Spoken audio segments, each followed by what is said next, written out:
Since this new AK105 from EMERBU already had that tactical kind of Zenitco style with it, with the accessories, I wanted to go ahead and kind of build off of that and add to it, give it even, I guess, even more tactical of a look.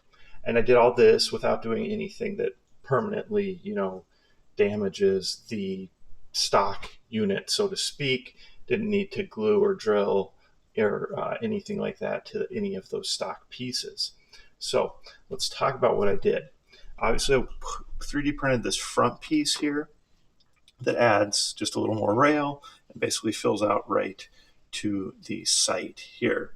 So this piece just slides over the basically the outer barrel, and then it locks on.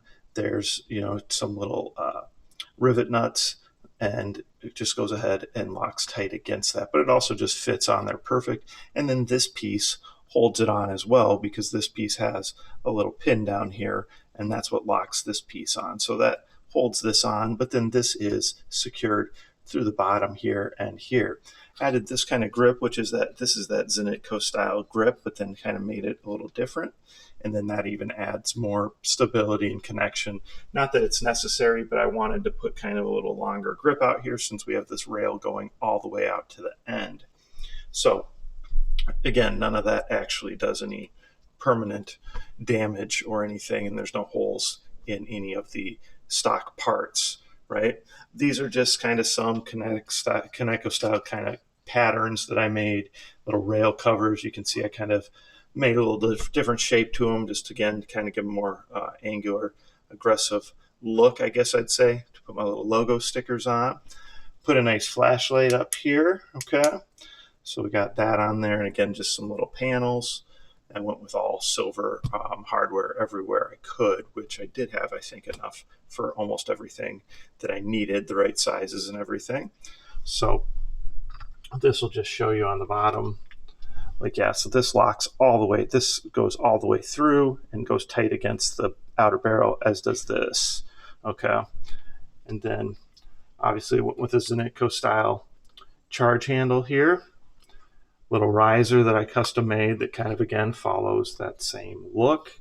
So we got that right there on that side. Really nothing different over here. Different type of extended mag release that I went with this time. I've used the same one before, so I wanted to mix it up. I've used, the same style on several AKs, so I wanted to do a different one. All right. And then back here went to a buffer tube. And actually I utilized this piece from the actual stock. So this piece comes out. This is actually taken off a different one, the other folding stock one, so that you can see it. But this piece is actually inside what I built here. So that way it definitely has a really strong connection. And if you wanted to, you could still fold it, right? It still will fold out, and it is still that nice metal piece, but of course it's not going to fold all the way around, and it wasn't really intended to. It was more just to go to that buffer tube look. And then I've got a nice kind of M4 style stock on here, but this is the better quality one that I put on here. So that gives you a nice, and then of course a nice little optic from Pinty up top. That's one of those brands you can get on Amazon. So overall, I think I really did make it a little more tactical even than it was. So really got a lot going on, but I think it looks pretty cool. Maybe even a little bit of a futuristic kind of vibe, but definitely tried to stick with the Zenitco style and keeping those patterns throughout and those type of accessories. So I did also upgrade the spring in here, so we're going to see where we're at. If you recall on a few of these others, when I upgraded to M95, then all of a sudden you're over 300 FPS without issue. So we'll check that in a demo. Questions, comments, post them below. Of course, like, subscribe, share my channel with your friends, and remember those YouTube contests where you can win over $300 in custom blasters and accessories. Thanks.